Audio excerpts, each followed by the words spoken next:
dito sa field. So siya pasabot, may mga panahon usay kita ng mga anak sige ng mga sheep. Ginatupihan ta. Kanang atong giisip ka mo ni makaprotect na to kaning atong expectation, atong trabaho, atong retirement, atong investment, atong savings.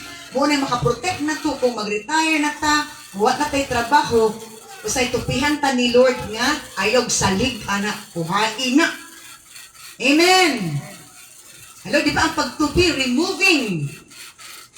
Hello? Because kung atong paguna-una, mo na mo protect na to lifetime. Kaya barang kinta-kinta ni mo, buhi pa ko anak, kaya pa ko, mo na akong monthly nga, akong i-withdraw kay akong personal nga consumption or akong personal needs.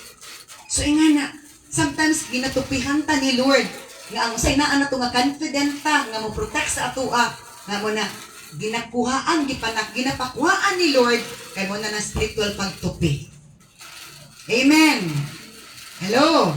So, para nga, we are able to remove the heaviness ang kabugaton.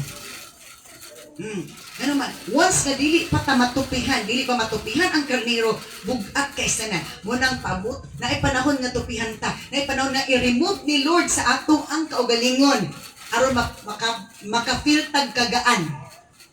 Amen.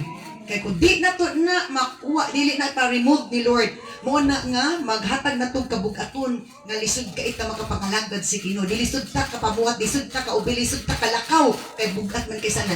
Wala kulang jud kay grabe ka busy, grabe gid ka busy. So katong karnero nga bugat na lisod ta